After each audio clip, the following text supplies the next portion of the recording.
بسم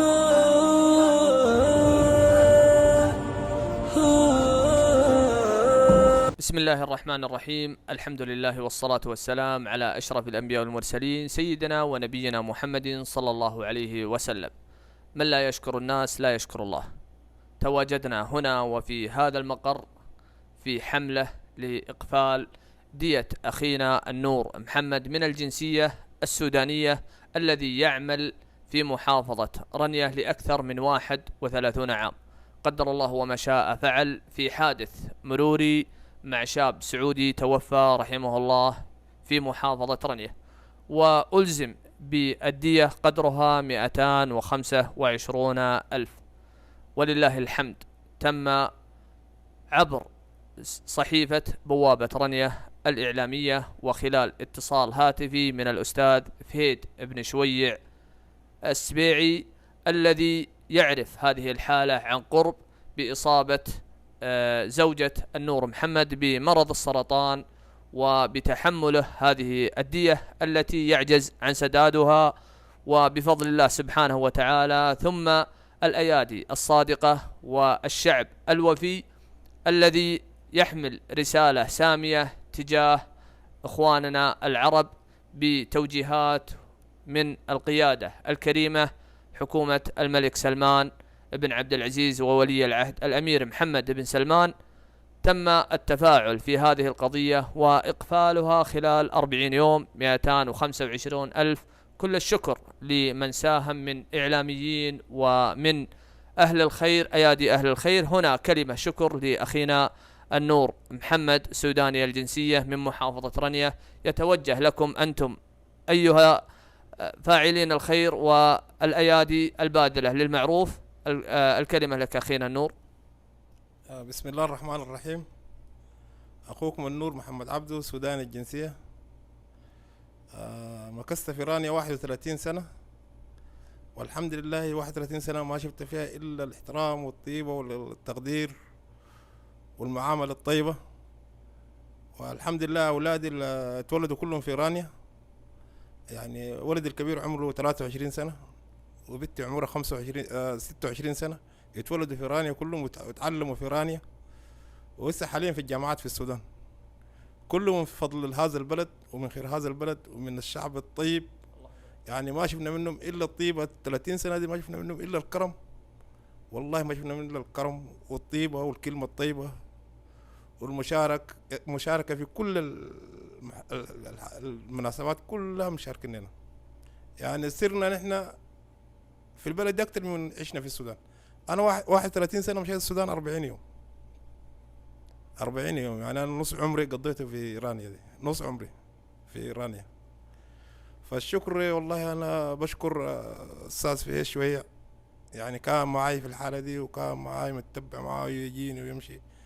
عرفني بأستاذ فهد شبيب الصندلي وأجوا عملوا معاي لغاية في البيت 40 يوم. الحمد لله الدية تسددت. اللهم لك الحمد. عبر صحيفة بوابة رانيا. عبر صحيفة بوابة رانيا. وأنا والله أشكر كل الإعلاميين اللي وقفوا معاي، على راسهم الأستاذ فهد شبيب الصندلي والأستاذ مقيم ومبارك. يعني الناس وقفت معاي ما قصروا معاي والله بالكلمة الطيبة، وأصبر وكذا لحد ما سددت عني الدية. وأنا أشكر كل من ساهم في الدية حقتي دي، كبير على صغير.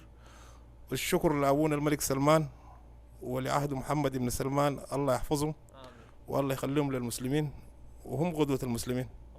الله يحفظ أبونا الملك سلمان، الله يحفظ أبونا الملك سلمان ويحفظ ولي عهده محمد بن سلمان والأسرة الكريمة. آمين يا رب العالمين. وجزاكم ألف خير.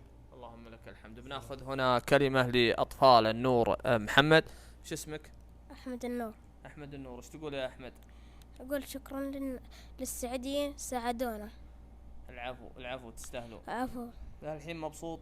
مبسوط الحين. الله يوفقك إن شاء الله. ايش تدرس؟ ماشي أولى أنا. أولى ابتدائي. أيوة. الله يوفقك. هنا كذلك ابن النور محمد. عرفنا يزن. باسمك؟ يزن. وش تقول يا يزن؟ شكرا شكرا لمن؟ لكم. للشعب السعودي.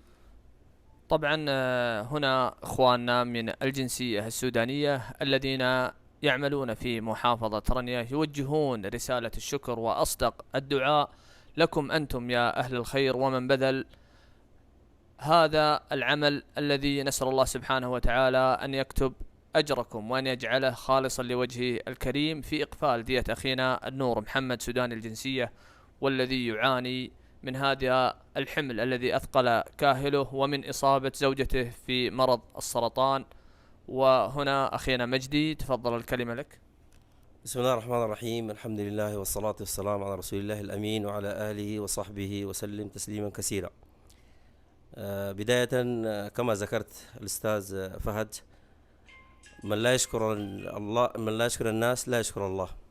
حقيقة نحن غاية الشكر والامتنان ابتداء من أخواننا الإعلاميين، أخونا فهد الصندلي والتيم العامل معه عبر بوابة رنية، صحيفة بوابة رنية، على العمل الكبير الذي قاموا به. وكما ذكر أخونا النور من قبل، في خلال فترة وجيزة لا تتجاوز 40 يوم من بس هذه الحالة، وبحمد الله سبحانه وتعالى تم سداد الدية بالكامل. هذا الفضل يرجع أولا لأهل هذه البلد الطيبة. حقيقة كما ذكر أخونا النور، يعني قرابة 30 عاما أو أكثر من 30 عاما هو موجود هنا في رانيا، وكذلك أنا مجدي المهدي محمد الأمين مقيم في السعودية هنا أكثر من 10 سنوات. لم نرى طيلة هذه الفترة من هذا الشعب الطيب إلا حسن المعشر، وإلا المعاملة الطيبة والجود والكرم.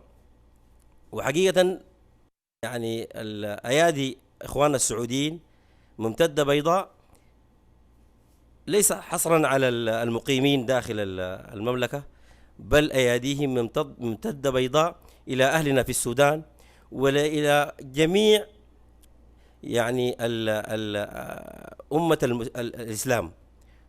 وما تجد كرب ولا تجد أزمة إلا وأخواننا السعوديين أوائل المبادرين في العمل الإنساني والعمل الطوعي وتقديم الخدمات للناس، وهذا من أصلهم الطيب.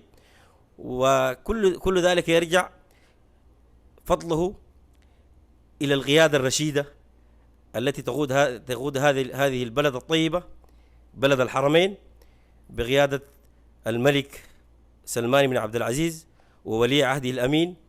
هذه القيادة الرشيدة يعني يأتي شعبها من خلفها بنفس الصفات ونفس الأخلاق ونفس العطاء. حقيقة نحن عاجزين تماما عن شكرنا لهذه البلد الطيبة، ابتداء من قيادتها الرشيدة وشعبها الطيب، وكذلك الشكر لإخواننا هنا الإعلاميين من صحيفة بوابة رانيا على هذا العمل. لأنه صراحة بعد بس هذه الحلقة تعرف الناس على مشكلة وقضية أخونا النور، وبحمد الله سبحانه وتعالى في فترة وجيزة تم سداد هذه الدية التي كانت فعلا تسبب يعني هاجزا وأرغا شديدا لأخونا النور، وبحمد الله سبحانه وتعالى. وهذا يعني معروف ويعني مشهود تماما لإخواننا السعوديين. وكما ذكرت أنه أيديهم البيضاء ممتدة إلى خارج المملكة وإلى أهلنا في السودان. ومنذ أن يعني حلت بالسودان هذه المشكلة وجدنا الشعب السعودي ووجدنا السعوديين في مبادرات صراحة لم نجدها في غيرهم. ومن أول من بداية الأزمة وحينما فتحوا حساب مخصص لدعم السودانيين، وهذا كلام معروف ومشهود للجميع. نسأل الله سبحانه وتعالى أن يكون كل ذلك في ميزان حسناتهم، وأن يكون كل ذلك في ميزان حسنات الذين ساهموا في سداد هذه الدية لأخونا النور. نسأل الله سبحانه وتعالى أن يبارك لهم في مالهم، أن يبارك لهم في أهلهم وفي عيالهم، وأن يبارك للجميع. والشكر خاص لأخونا فهد الصندلي ولمجموعته. والسلام عليكم ورحمة الله.